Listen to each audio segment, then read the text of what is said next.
Have you ever experienced being betrayed, humiliated, or wronged to such an extent that all you could think about was getting even? The desire for revenge often feels like justice, like the only way to restore balance to the situation. It can feel like the only right course of action. But what if I told you that true revenge is not about anger, hatred, or retaliation? It's something far more powerful, something they will never see coming. Marcus Aurelius once said, "The best revenge is to be unlike him who committed the injury." This means that the real key is refusing to let their actions govern your emotions. When you react out of anger, you lose control. They gain the upper hand. The more you dwell on revenge, the more power you give to the people who wronged you. But when you rise above it, when you reach a point where their actions no longer affect you, that is when you truly win. Seneca wrote, "No one can harm you without your permission. Your pain is real, but how you respond is up to you. You can remain trapped in resentment, or you can transform that pain into something much greater." In this video, we'll dive into the Stoic approach to revenge, the kind that doesn't just free you from suffering, but makes you untouchable. Think about the person who hurt you the most. By the end of this video, they will no longer have any control over your mind. If you're ready to turn pain into power, make sure to subscribe and let's begin. Have you ever felt the overwhelming urge to make someone suffer as much as they made you suffer? The sting of betrayal, the weight of injustice, these feelings can linger, refusing to fade. You replay the moment over and over, crafting the perfect way to make them feel the same pain. It feels like justice, like balance being restored. But have you ever stopped to ask yourself, does revenge truly heal the wound, or does it keep it open, festering and poisoning you from within? Imagine someone throws a burning coal at you. Your first instinct might be to catch it and throw it back.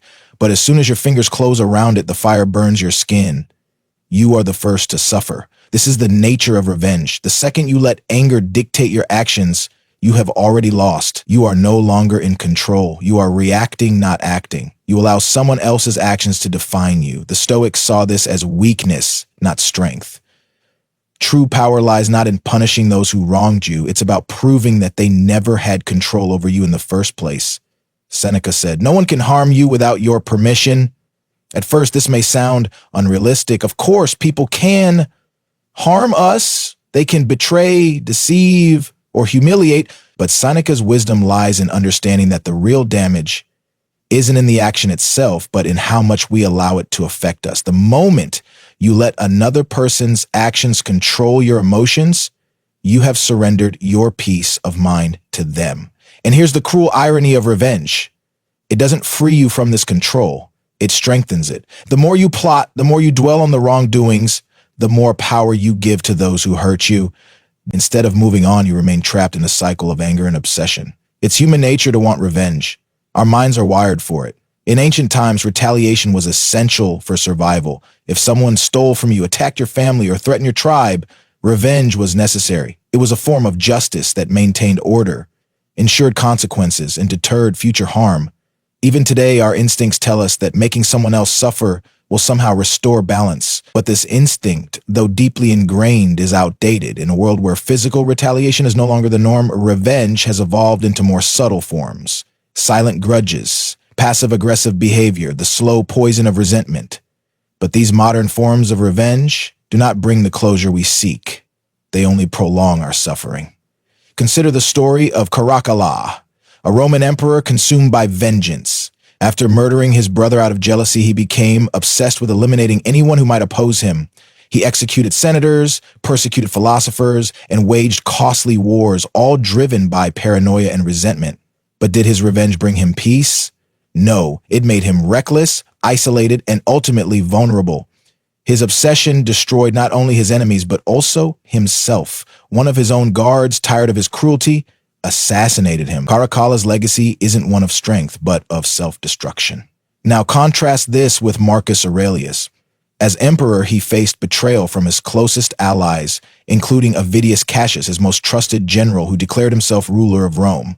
Marcus had every reason to seek brutal revenge, but instead of reacting with fury, he responded with indifference. He refused to let Cassius's actions disrupt his peace of mind or his leadership. And before Marcus even had to act, Cassius was killed by his own men. The situation resolved itself not through force, but through its natural course. Marcus understood that true power lies not in retaliation, but in mastering oneself. Which of these two men was truly stronger? The one who let revenge consume him, or the one who remained untouchable? The answer is clear. The paradox of revenge is that the more you seek to punish others, the more you punish yourself.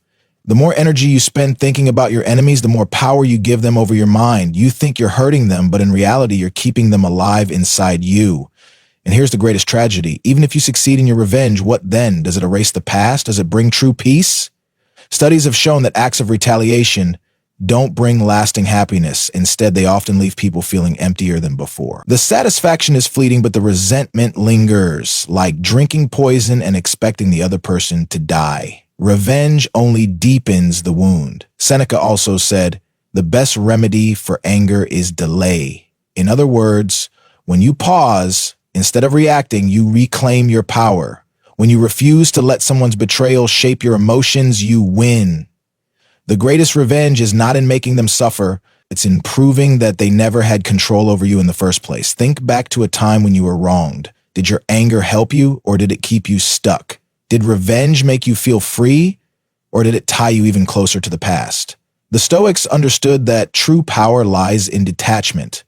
To let go is not to surrender, it is to rise above.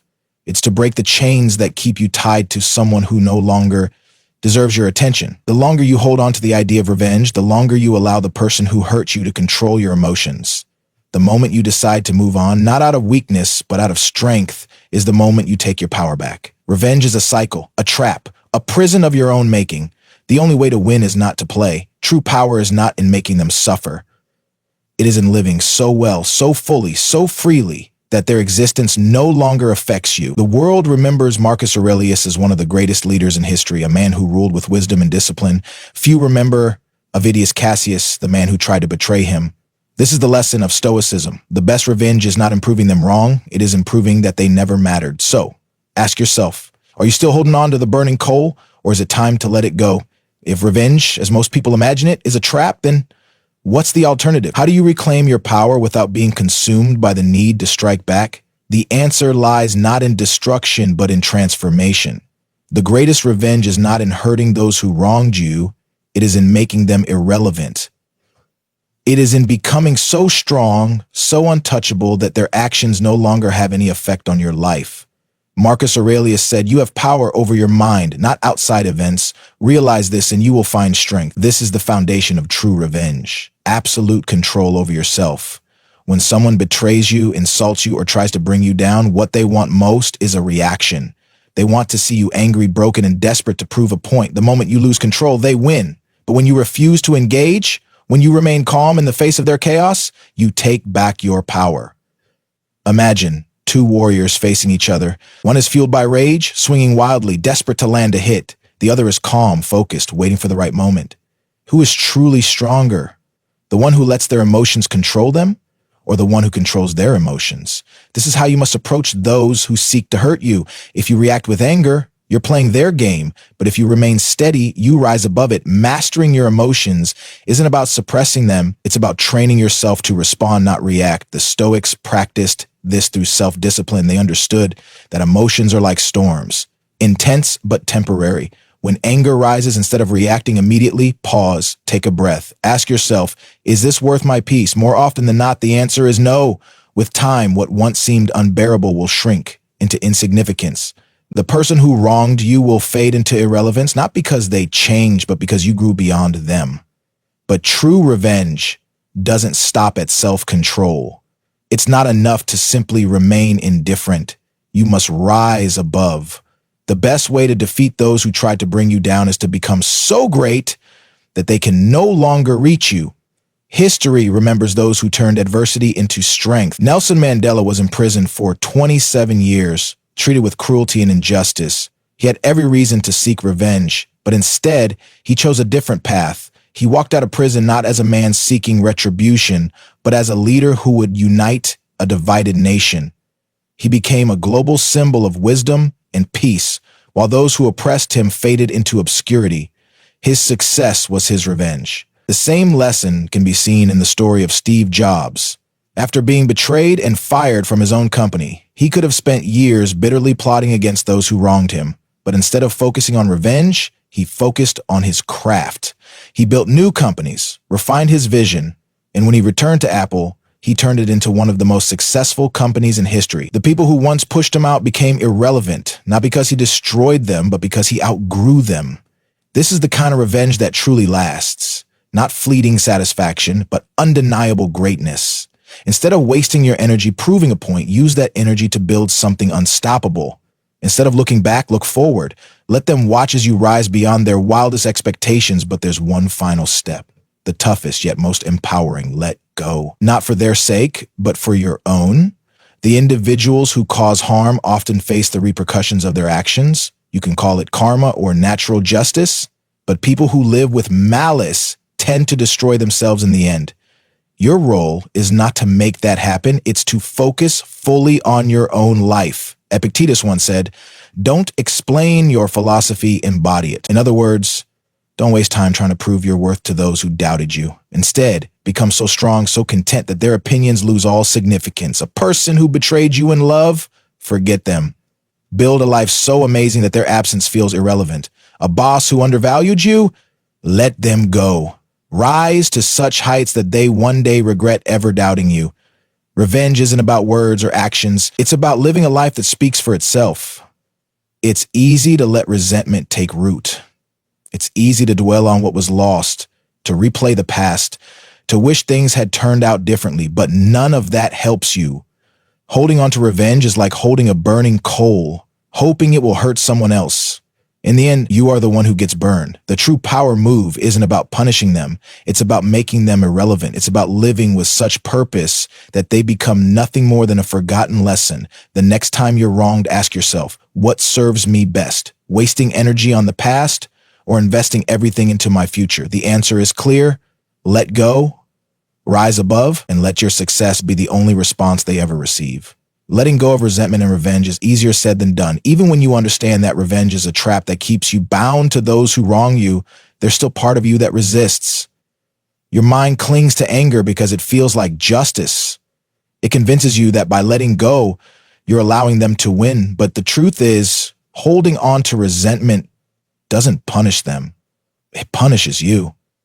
It keeps the wound fresh, the pain alive, and the betrayal constant in your thoughts.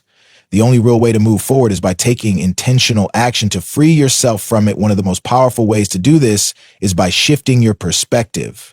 What if the person who hurt you no longer mattered? Imagine waking up one morning, realizing that their actions, their betrayal, their cruelty no longer hold power over you. They become just another person in your past, a distant memory, a lesson learned. How would that feel? What would your life look like if you weren't weighed down by the need to get even? Would you be lighter, freer, more at peace? This isn't just a thought experiment, it's a path to freedom.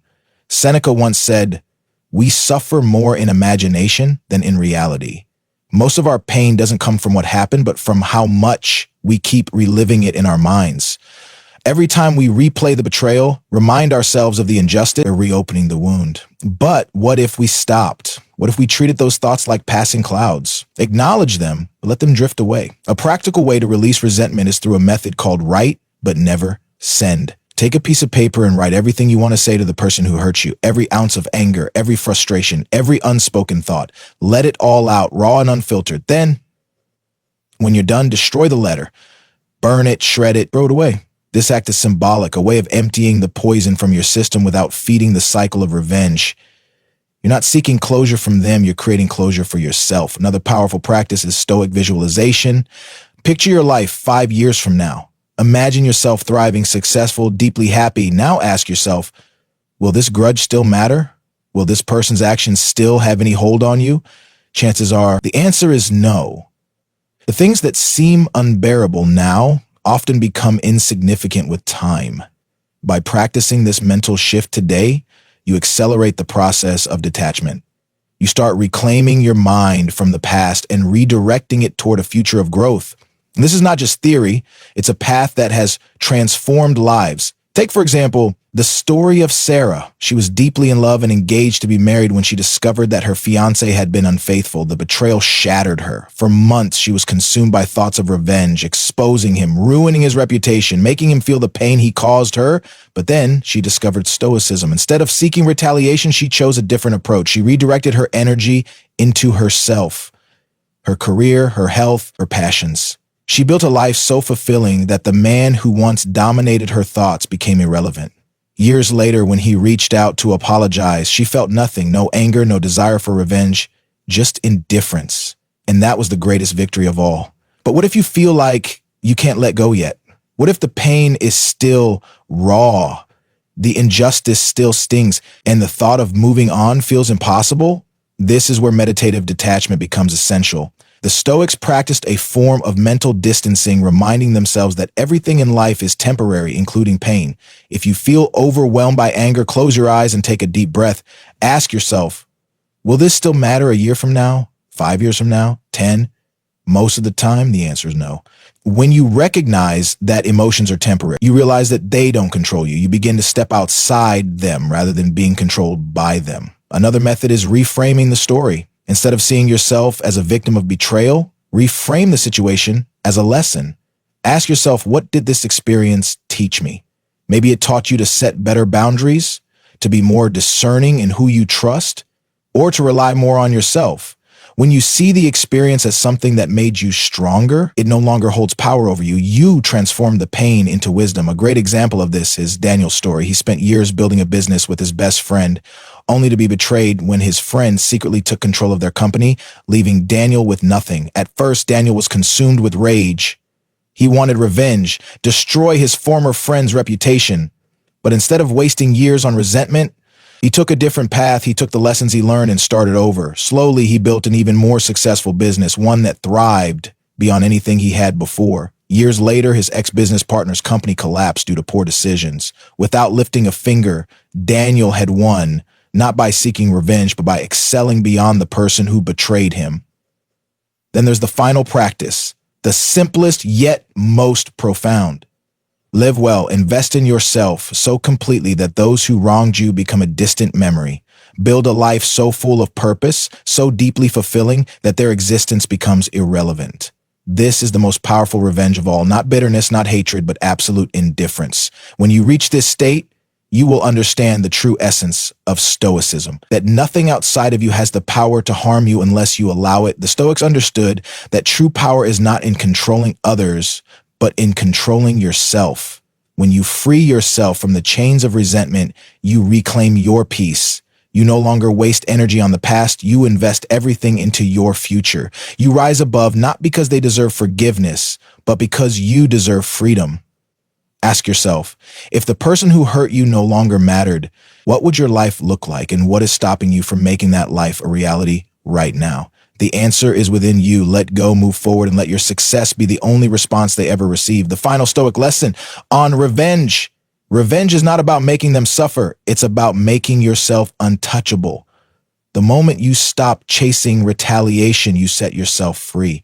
True power is not found in anger, nor in proving them wrong, but in reaching a place where their actions no longer affect you. The greatest revenge is not in fighting battles, but in walking away so completely that their existence no longer holds any weight in your life. They wanted your reaction. They wanted to see you break. They wanted to control your emotions, your thoughts, your energy. But the moment you choose indifference, you deny them that power. You shift your focus from the past to your future, from them to yourself. And when you rise, when you succeed beyond anything they ever imagined, they will realize they never had control over you at all. Marcus Aurelius said, "The best revenge is to be unlike him who performed the injury." That means refusing to become bitter, refusing to waste your energy on people who don't deserve it. It means turning pain into wisdom, betrayal into growth, and anger into clarity. When you do this, you take back everything they tried to steal from you, your peace, your confidence, your direction. Think about the people who've wronged you, the ones who lied, betrayed, or hurt you. Now imagine if instead of holding on to that pain, you used it as fuel. Imagine transforming every moment of anger into something productive. Imagine growing so much that they become nothing more than a forgotten name in your past. This isn't fantasy. This is what true strength looks like. It's not about erasing the past, but about no longer letting it define you. Letting go isn't always easy. Your mind will try to pull you back to relive the moment, to justify your anger. That's why this is a daily practice, a conscious decision to choose growth over resentment. It's the discipline of reminding yourself that your future is more important than your past. No matter what was done to you, you will not let it shape who you become. The true Stoic doesn't ask, how can I make them pay? but rather, how can I ensure they no longer matter? So the question is no longer about them, it's about you. Will you let the past keep you shackled, or will you reclaim your power and move forward? The choice is yours. Let go, rise above, and let your success be the only response they ever receive. If this message resonated with you, take a moment to reflect. What will you change in the way you face pain and betrayal? Share your thoughts below. Your journey to strength and resilience starts now. And if you're ready to master your emotions and live with unshakable peace, make sure to subscribe. In the next video, we'll uncover another Stoic lesson that will help you take full control of your life. Until then, live well, rise above, and never let anyone dictate your peace.